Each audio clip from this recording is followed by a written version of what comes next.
All right, so I'm not really a Dorico YouTuber, but there's a bunch of guys who are, and I'm super appreciative of those guys. Saw a post recently about Keyboard Maestro and Dorico. I got tons of Keyboard Maestro stuff going on, so I thought I would share some of that. So here's a quick stab. So Dorico does have built in the ability to change the overall resolution right down here. You can I've got mine as Command F1, Command F2, that kind of thing. But for this one up here in the key editor, it does not have it, so I had to use Keyboard Maestro for that.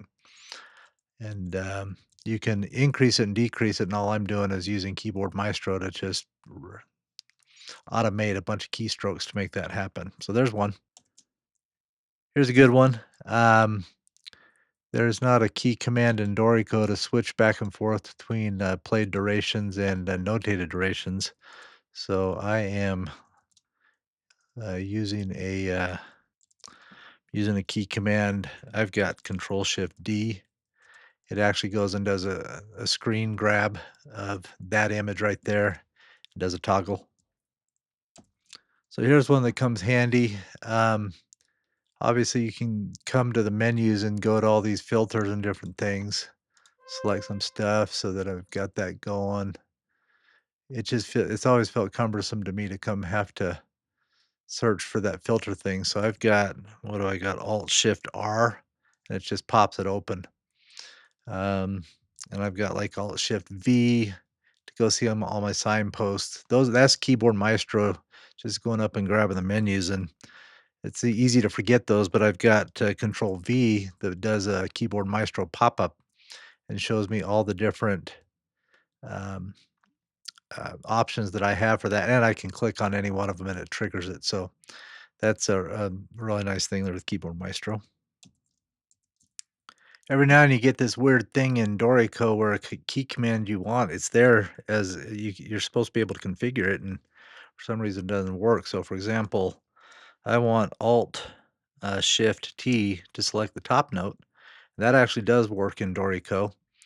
But if I want to do the same thing for bottom note, which is an Alt Shift B, when I try to do that in Dorico, it just doesn't do it for some reason. It doesn't capture the key command. So I just went and made those over here in Keyboard Maestro. Um, not sure what's causing that to happen, but whatever. So Keyboard Maestro is a fix if you find something quirky like that. I want to be able to use just one key command to toggle voice colors, and there is a Keyboard Maestro thing to come up here, and you can set voice colors, but when you use the same key command, it doesn't turn it off. It just turns it on. You would have to have a separate one to go to none. So I went over and did this kind of if then else thing to make it so I can just toggle that on and off. So it works a lot better for at least for what I want. So here's a cool one I've got. Um, I have a, yeah, I think I put into Dorico to do select a end and select a beginning, which is great. But if I want to select all on a staff, I'm able to go like this and just trigger both of those at the same time. I know there's the other one that where you can go Alt Shift A, but that's really more selecting like things, and usually that kind of does the same thing. But um, definitely nice is select to end or select to beginning. I'm using Command Alt B and E for that, but then I did Keyboard Maestro to make it go both directions by just hitting them both. So here's one. I'm constantly in the actual Dorico key commands because even though I'm using a ton of Keyboard Maestro, the Dorico stuff is really good. So I've got Control Shift K, and I actually have it bring up a term. So if I want to like find top something or other, this is when I was doing that filter thing. It'll remember it, and then next time I come up, it's going to remember that, so that I can always go back and find that again. And it actually kind of jumps down in the menus, uses the mouse to find all that. The other thing that I do is I've got a key command for Control Shift Alt K, which is just a variation on the key command one, and it automatically puts it in here. And what I'm doing that for is, if I want to find out if there's a key command that's actually available to be used, I'll go put it in there. Like I know, let's see, um, there you go. I try to do that, and it's going to say no, you can't do that. So this is a good way to come in and find uh, um, key commands in Dorico that have a conflict. Here's a good one. This is Control Shift Alt R. I like to be able to get into this a lot and change my quantization. I want to be able to, set some things in here. And if I just do the typical go into the settings, I've got to kind of go down into play. I got to scroll down. I got to find it. Just a bunch of steps. And if I'm in there all the time, just this one thing just jumps right in and finds it. The What did I do for that? Oh yeah, here I open up the preferences with command comma. Then I do search and find and search, find, mouse clicks, and pops me right in there. Super fast and easy to get to stuff that you go to all the time. On the Facebook post I saw recently of somebody, that's what kind of got me going on this. Somebody was doing some really good stuff with the scripts, and I'm doing the same thing. But they noted that you can get to those scripts via the jump bar right now, but you can't get there via custom key command in Dorico. So I'm just doing that with grabbing the menus. But here's where I'm really using that to affect. Um, Over here in the scripts, I've got all these scripts where I'm basically I'm turning off the fixed tempo, which is the equivalent of going here, turning this off, grabbing this slider, moving it around, which is cumbersome because you gotta click, and you gotta drag, and it's not real accurate, and you've got to kind of sit and think about it for a second. Well, up here, I'm just going bam, bam, and I'm automatically at the tempo I want. Why I use that is if I'm manually or real time, sorry, not manually, but real time recording stuff in, it's nice to be able to slow it way down or set my tempo just the way I want, so I can get those rhythms in accurate. So I've got that as Dorico scripts, and that works great. And I actually had to go in and edit the script to clean out some stuff that was uh, kind of extra stuff I didn't need to get it to work, quick and easy that way. But then I'm just triggering that here with key commands. And in my case, I'm just using Control Alt Command and the numbers like 4 through 9, 10, or 0 or something. And I automatically jump to these different tempos, and it works really good. But then I also have another one where I can turn subdivide on and off. And for that one, I'm actually doing a variation on that other thing where I'm having to come in here. No, that's not it. Anyway, it's in there somewhere. I am doing the subdivide, and that is Command Shift F10. There it is. Yeah, it pops me right up to here. Yeah, there we go. Command Shift F10, and it turns it on and off. And then I also have one for just turning it back to the original tempo. And I think that there's one of those built into Dorico, but I'm just doing it right here. And that just turns that on and off. So yeah, that's kind of cool. Here's a good one. I go back and forth between 2 laptops, an older one with a big screen and a newer one with a smaller screen, and so I export my settings a lot, so I grab all my custom key commands and all my other configurations. So, um, I've g if you do it, just manually, you're coming over here, you go into export settings, and every time you do it, you have to refine the folder, and it's a big pain. So I've just got one key command in, um Keyboard Maestro. It opens up that menu, goes and finds the folder, gets me all set and ready um, to save that. I wonder if I'm doing it backwards. Yeah, I think I'm doing it backwards. I've got one for import and one for export, and and just a quick and easy key command for that. All right, here's one that's kind of over the top, but it's actually pretty useful to me. When I first started trying to organize my custom key commands in Dorico, I was keeping a whole separate spreadsheet manually. Every time I make a change, I go type in the key command and what I did, and it was getting really hard to keep track of.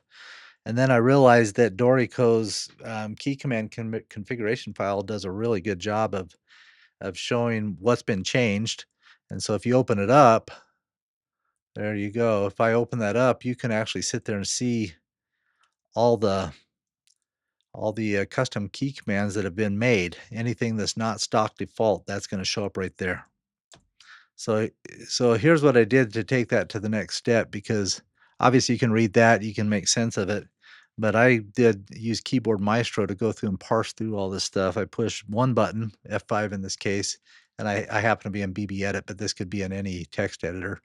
It goes and does a big search replace, scrub out, copies that whole thing to the clipboard, and then I come over here to a spreadsheet, and it literally paste that in a more organized fashion so that I can see each one of the custom key commands that I've done in Dorico, what the primary key command is, and then it's also got these secondary ones. And then if it's deleted a stock one to do it, it'll show it.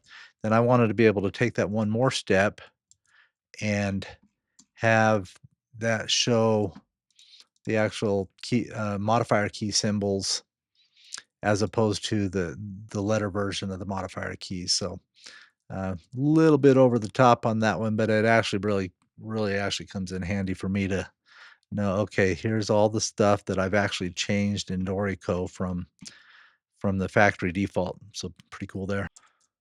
So here's one. If I'm in a dialogue like this where there's a menu, if I push page down and page up, it's actually moving the score, which is fine. But sometimes I want to be able to move this way, and so I used a mouse relative to the window to use command page up and page down to be able to get that work. Maybe there's a way to do that. Otherwise in Dorico, I haven't figured it out, so I did it in Keyboard Maestro instead. All right, so that's kind of all the main. I mean, I got a bunch more of Keyboard Maestro stuff that I've done, and I mess with it a lot. But here's one a lot of you guys might think is kinda off the wall, probably is. It's cool for me. So first of all, I've remapped, all my note duration keys instead of being 1 through 8 or whatever the default is. I've changed that to the F keys, and the reason for that is the keyboards that I use have that gap between F4 and F5, and I like the tactile ability to, without having to look at my keyboard, use, just you go by feel and know where the different notes are. So that's just a thing for me. Well, what that did is that freed up the numbers 1 through whatever to do some stuff. And so one of the things I kind of like to be able to do is in the note before duration thing. I like to be able to really play out a big voicing before I commit to it. Just if I'm working out a bunch of voicings in sequence. So I've actually remapped. Um, the 1 key to be the same as the left arrow and the 3 key to be the same as the right arrow. I know that sounds totally weird, but to me it's cool because once I'm in there, then here's what I do with the number 2 key. I'll go up to I showed you this a minute ago. I'm gonna go find the shadow function. So there's a thing called add note at shadow note head pitch. It feels like this is a little bit obscure, but once I figured out how to use it, it's actually pretty awesome. So the way it works is, once you get to a spot, you play your voicing, and then you push that button, which is the number 2 key for me, and then it bumps it to the next. So this is actually the same as coming into lock durations and doing it that way, but the difference with lock durations is as soon as you hit that chord, um, it plays. So you can't sit there and kind of play around with different voicings to figure this out, which I like to do in some cases. So now I found the voicing I like. There's my voicing. I hit that number 2. I kind of fish for my voicing and then hit that number 2, and it actually remembers the duration, so it does the same duration, which is cool, which is just like the lock durations, but it gives you the chance to fish your voicing first. which is awesome. Now I use the number 4 key to I'll show you what I did in Keyboard Maestro is literally just number 4 key hits a K and an L, and that basically puts me into lock duration mode, so if I wanna be that for a second, I can. Then I hit it again, it's like toggling back and forth between note before duration, which is this other more fish for your voicings methodology versus that lock durations thing, so that's cool.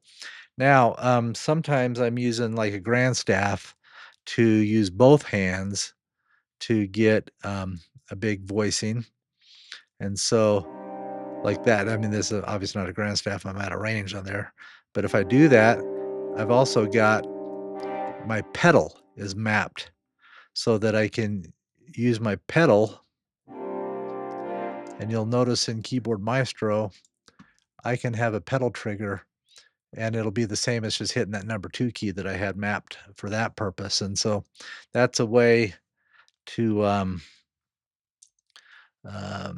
kinda grab both hands and then trigger your voicing.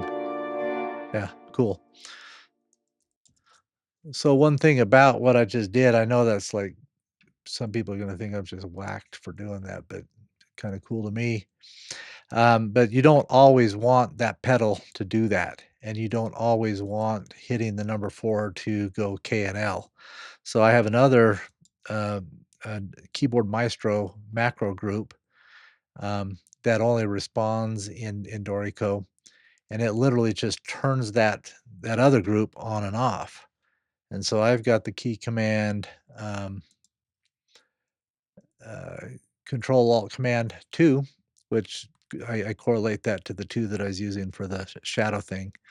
And so what's nice about that is, um, Keyboard Maestro actually puts up this, notification up here that I turn that on and off. So usually I want it off because it's not always something that's makes sense to have. And all I'm really turning off is the ability for the pedal to do that thing and for the number 4 to do that thing. But the, having 1 and 3 be my left and right arrows is a permanent thing that I've actually got in the Dorico custom key commands, and then number 2, placing the shadow note thing is also baked in. Add note at shadow note pitch, that's baked into my Dorico key commands, and again, you'll notice that I can get to that stuff fast because with I've got that instead of having to go, you know, bounce my way around, I'm using that, shadow thing, and I remember the last search that I had, and I jump right to it, so that's a cool thing. Yeah, so there you go, that's all my Dorico, Keyboard Maestro stuff that I'm doing. I'm not an actual YouTube content creator. But I love Dorico, I love Keyboard Maestro, and man, there those guys out there, and there's a whole list of them that do some really, really good content, and I thank you guys, and so I should be doing more of this, but, of course, I'm not that good at Dorico yet, so maybe I have a ways to go before I can actually be a contributor at that level, but, that's what I got for today on Dorico key commands and Keyboard Maestro.